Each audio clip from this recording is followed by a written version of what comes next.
आज हम लोग हिंदी व्याकरण में पढ़ेंगे स्वर।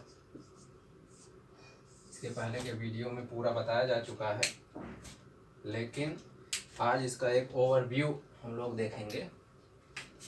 स्वर किसे कहते हैं और व्यंजन किसे कहते हैं,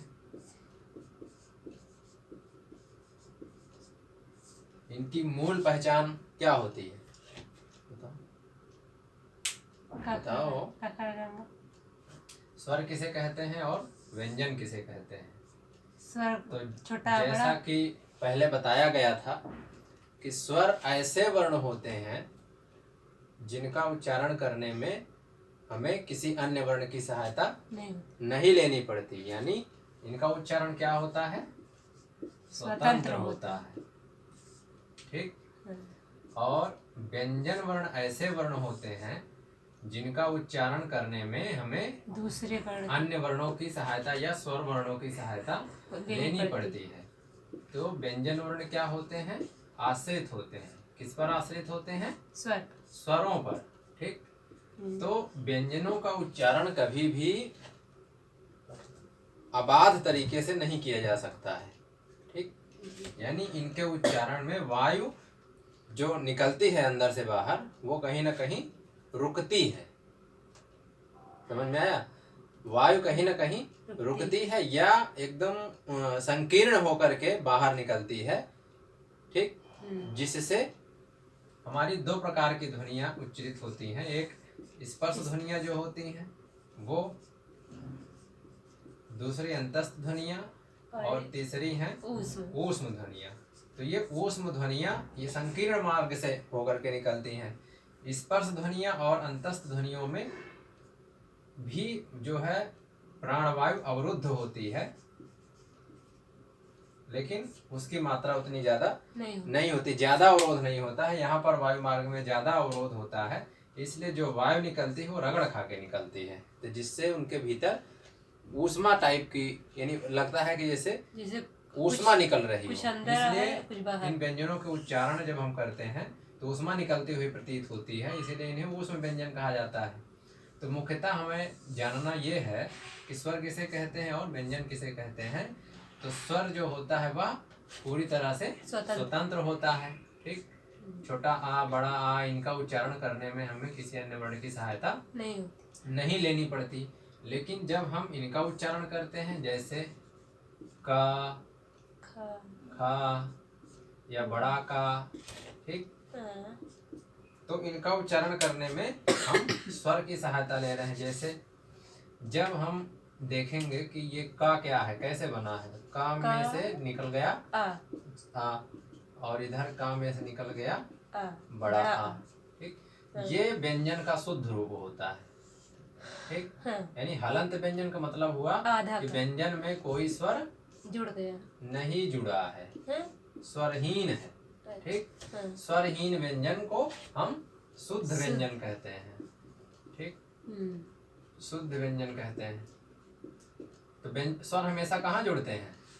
व्यंजन वर्ण के बाद। स्वर हमेशा व्यंजन वर्ण के बाद जुड़ते हैं। ठीक। हर जगह चाहे जो स्वर होगा, जैसे स्थिति, स्थिति आप लेंगे तो यहाँ पर देखिए, यहाँ छोटी ई जुड़ी है, यहाँ भी छोटी ई जुड़ी है। तो देखने में तो लग रहा है कि ये पहले जुड़ा है, लेकिन जुड़ा कब है?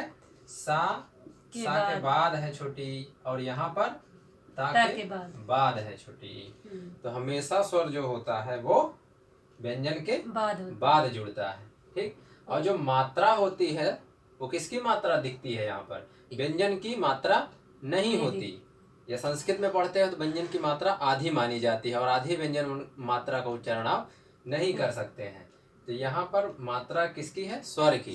तो मात्राएं हमेशा स्वरों की होती हैं। ठीक। तो ये तो हो गया इनका अंतर।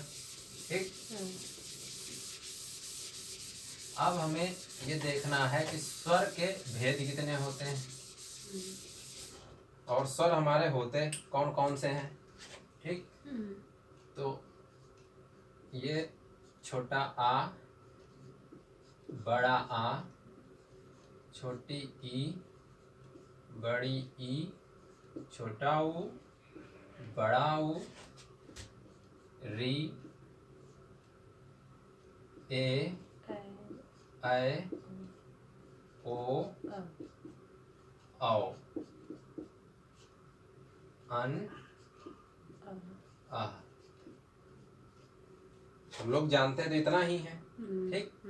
लेकिन अन और आह को स्वर नहीं माना जाता है, ठीक, क्योंकि इनका जो रूप बना हुआ है वो है आ और इसमें जुड़ा है ना, और ये है आ और इसमें जुड़ा है हा। विसर्ग का उच्चारण यहाँ पर आ के समान होता है और ये अनुस्वार का उच्चारण यहाँ पर ना के समान होता है। तो इन्हें हम कहते हैं अयोग वाह वर्ण।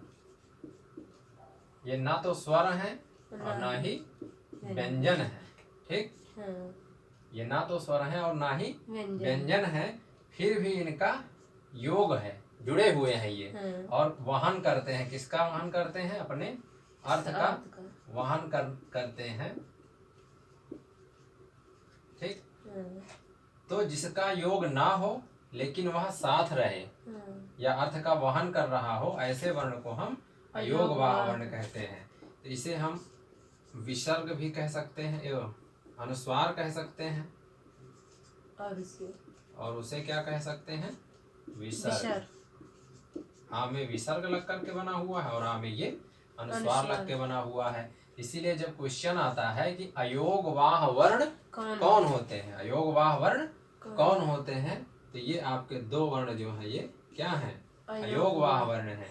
या ऐसे देता है विकल्प में इनको दिया होता है, ठीक, कि अयोग वाह कौन है, तो एक विकल्प रहेगा अनुस्वार या एक विकल्प रहेगा विसर्ग। निम्न में से किसे अयोग वाह कहा जाता है, ठीक। तो अन और आह क्या हो गए आपके?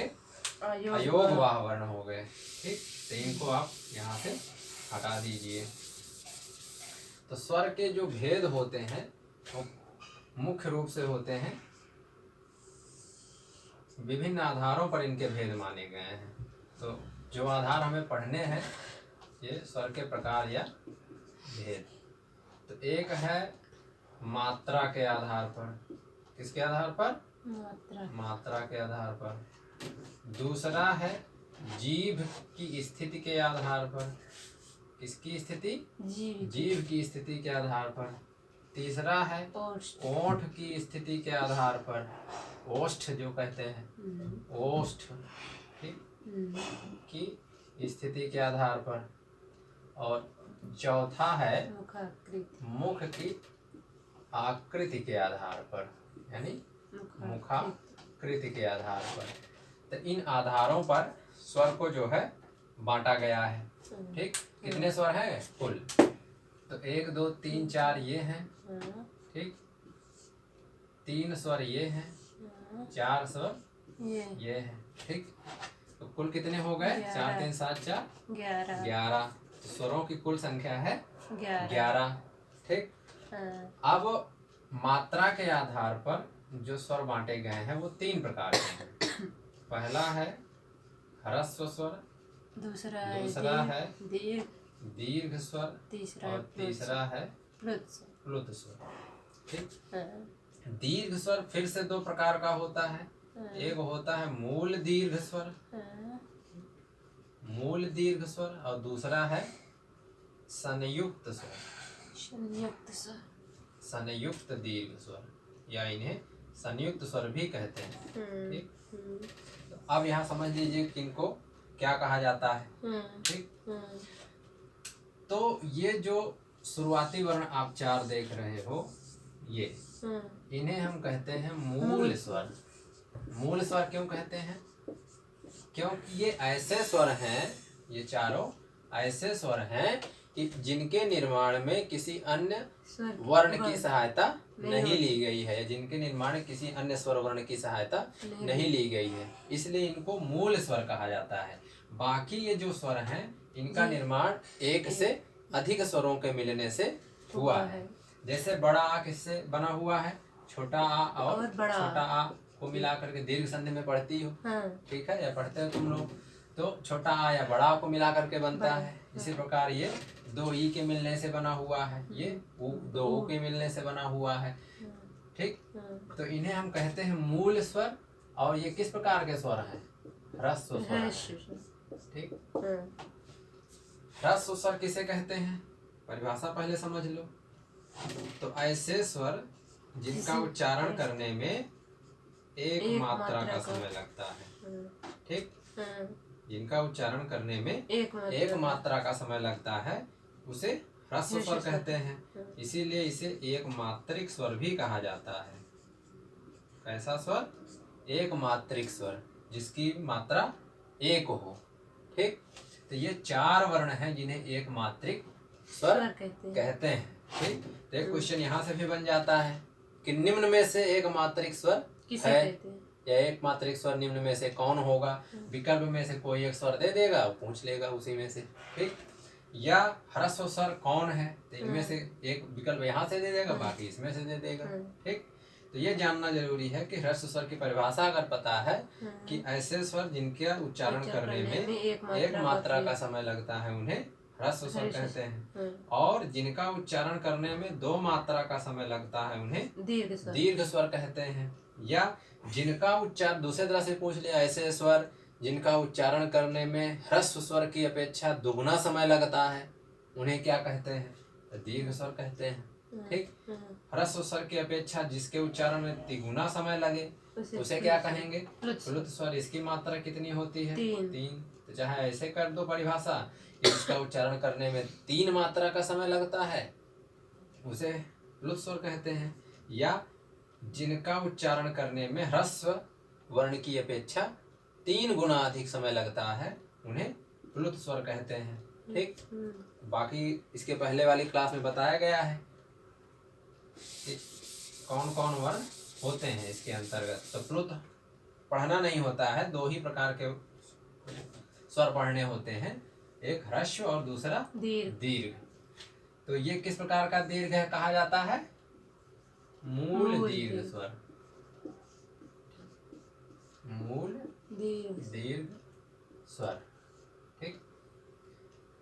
तो ये क्वेश्चन भी अलग से पूछा जाता है कि मूल दीर्घ स्वर कौन सा है? एक विकल्प यहाँ से उठा लेगा, बाकी यहाँ से उठा लेगा। हैं दोनों दीर्घ। ठीक। दीर्घ वर्णों की संख्या अगर उस तरह देखिए तो होती है 7, लेकिन 3 मूल दीर्घ स्वर होते हैं और 4 होते हैं संयुक्त स्वर या संयुक्त दीर्घ स्वर। ठीक। तो ये हो गया। तो यही 11 स्वर होते हैं। ठीक। इन्हें संयुक्त स्वर क्यों कहा जाता है? संयुक्त माने क्या होता है? जुड़ा हुआ, यानी इसमें एक से अधिक स्वर जुड़े हुए हैं। और वो कैसे किस प्रकार के स्वर हैं? वो असमान स्वर हैं। वो समान स्वर जहाँ जुड़ते हैं, समान स्वर यहाँ जुड़े हुए हैं। ठीक। इन्हें संधि स्वर भी कहा जाता है। इन्हें संधि स्वर भी कहते हैं इन दोनों को, क्योंकि यहाँ पर ये स्वर बनते हैं संधि से। ठीक। इसलिए इन्हें संधि स्वर भी कहते हैं। जैसे छोटा आ प्लस छोटा आ बराबर बड़ा आ, या छोटा आ प्लस बड़ा आ बराबर बड़ा आ। ठीक। लेकिन मूल यही ध्यान देना है कि बड़ा आ जो बनता है वो एक से अधिक स्वरों के मिलने से बनता है। और वो दोनों स्वर कैसे, चाहे ये बड़ा आ हो, चाहे ये बड़ा आ हो, ये छोटा आ हो, दोनों क्या है? ये समान स्वर है। ठीक। दोनों का उच्चारण स्थान एक होता है। इन्हें सवर्ण भी कहा जाता है ना, इसीलिए जो समान होते हैं उन्हें सवर्ण कहते हैं। ठीक। आकाश सवर्ण दीर्घा, दीर्घ संधि में जब जाओगे तब इसे पढ़ोगे। ठीक। अब यहाँ जो ए बनता है वो कैसे बनता है? आ प्लस ई बराबर ए। अब यहाँ देखो दोनों क्या है? असमान स्वर है। दोनों असमान स्वर हैं। ठीक। तो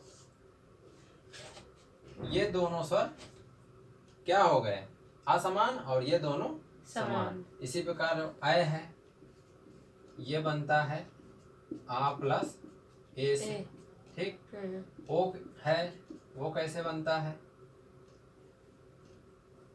आ प्लस उ या उ से बनता है। और औ कैसे बनता है? आ प्लस आ ओ से बनता है। ठीक, हम्म, तो ये चारों आपके संयुक्त स्वर हो गया। कहलाते हैं। ठीक, हम्म, तो ये तो डिवाइडेशन जो था मात्रा का हो गया। तो मात्रा के आधार पर स्वर कितने प्रकार के होते हैं? 11। 3 प्रकार के, हाँ, ह्रस्व, दीर्घ और प्लूत। प्लुत। अब दूसरा जो है वह है जीभ की स्थिति के आधार पर। जीभ की स्थिति के आधार पर कि जीभ का कौन सा भाग प्रयोग होता है इनके उच्चारण में। ठीक, तो इसके आधार पर भी स्वर होते हैं कितने प्रकार के? 3 प्रकार के। कौन स्वर? एक होता है अग्र स्वर, दूसरा होता है मध्य स्वर, तीसरा होता है पश्च स्वर। पश्च स्वर। ठीक, ये 3 प्रकार के जो स्वर होते हैं वो किसकी स्थिति के आधार पर होते हैं?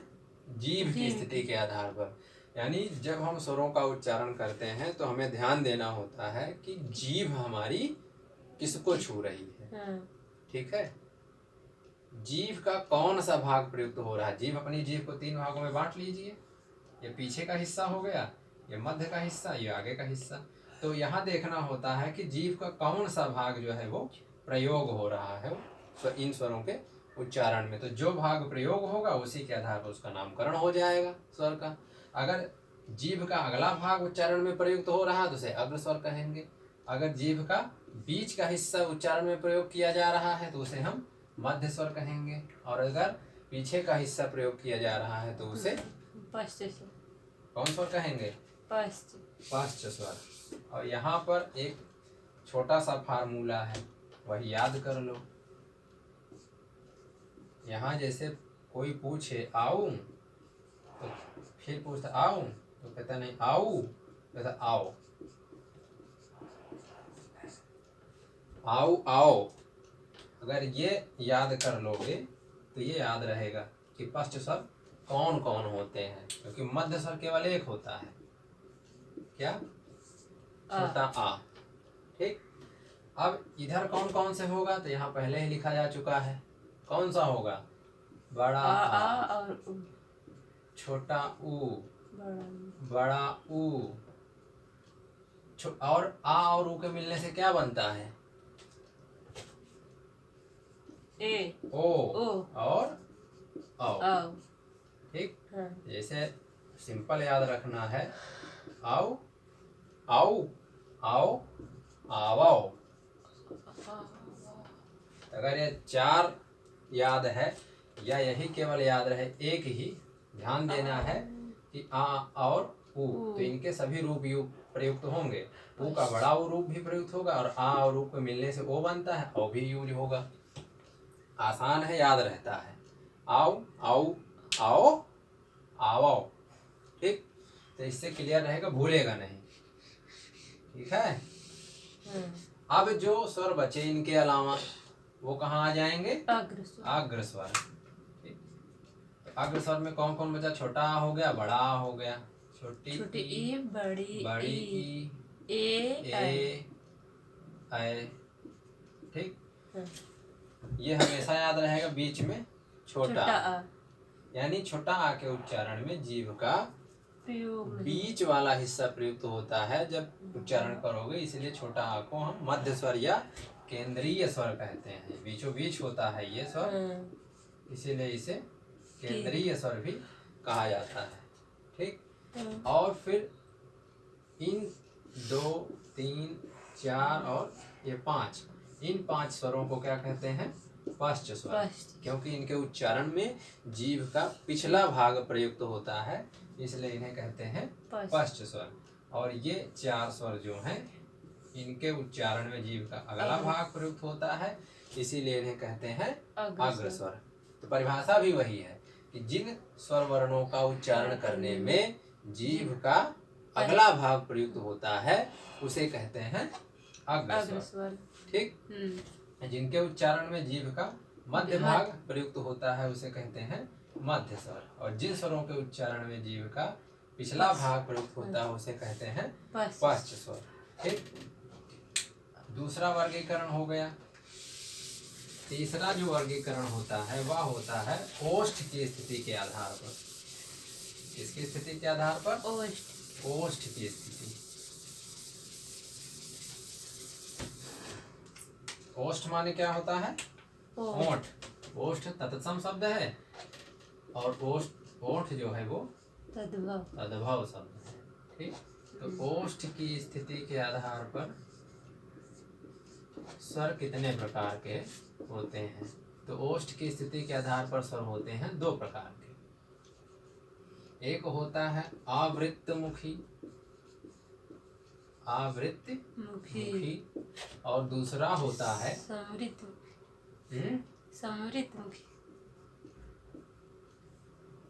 वृत्तमुखी। हाँ, वृत्तमुखी।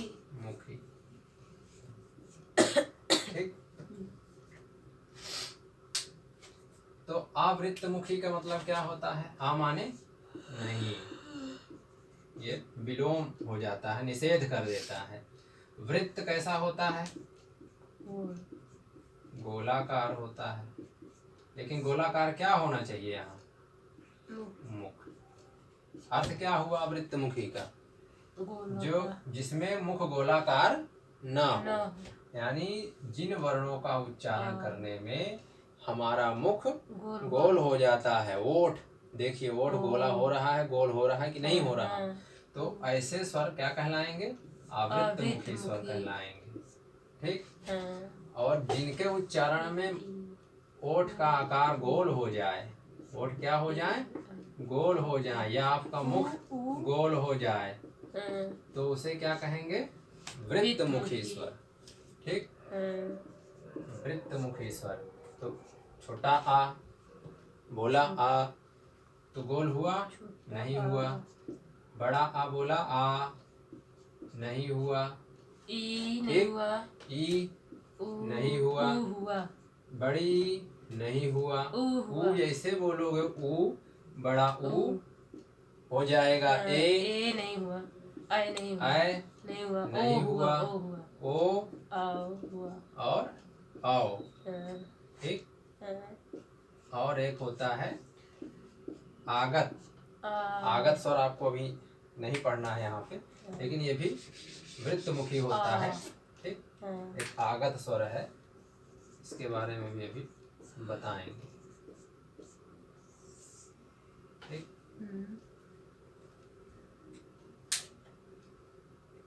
तो ओठ की आकृति के आधार पर ये देखिए चार स्वर जो हो गए, 1 2 3 4। याद करना तो आसान है इनको, कि जिसमें ओठ का आकार या मुख का आकार जो है वो गोल हो जाए उसे कहते हैं वृत्तमुखी स्वर, और जिसमें गोल ना हो उसे कहते हैं आवृत्तमुखी स्वर। ठीक, अब है चौथा प्रकार जो स्वरों का बनाया गया है, वह है मुखाकृति के आधार पर।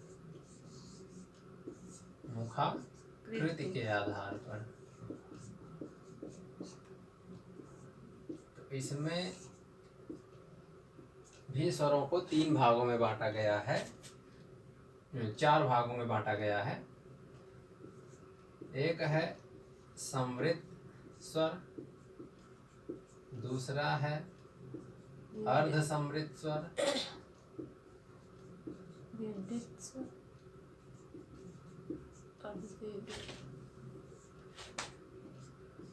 है विवृत स्वर,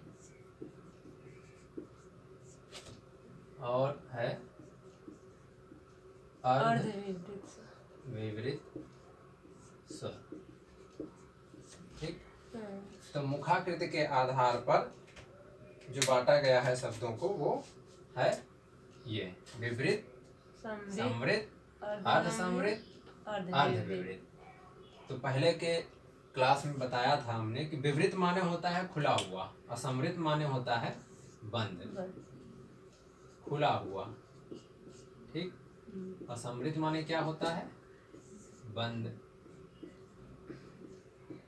तो क्या बंद होता है? मुख मुख। मुख खुलेगा और मुख बंद। बंद होगा। तो जिन स्वरों का उच्चारण करने में मुख अपेक्षाकृत अधिक खुला रहता है, यानी विभिन्न स्वरों में क्या होगा, मुख ज्यादा खुला अधिक खुला होगा। हाँ, ठीक। हाँ, समृद्ध स्वरों में क्या होगा, थोड़ा। मुख बहुत कम खुला होगा, हाँ, यानी लगभग बंद टाइप का, बहुत कम खुला होगा। अर्ध समृद्ध माने होता है आधा बंद, आधा बंद यानी आधा समृद्ध से अधिक खुला होगा। ठीक। हाँ, समृद्ध से अधिक। अधिक। और अर्ध विवृत माने होता है, विवृत माने खुला हुआ, अर्ध विवृत माने आधा खुला हुआ, हाँ, यानी थोड़ा। विवृत स्वर की अपेक्षा कम खुला इन हुआ। स्वरों में मुख कम खुलेगा। ठीक। हाँ, तो विवृत से कम खुला, विवृत से कम खुला हुआ। ठीक।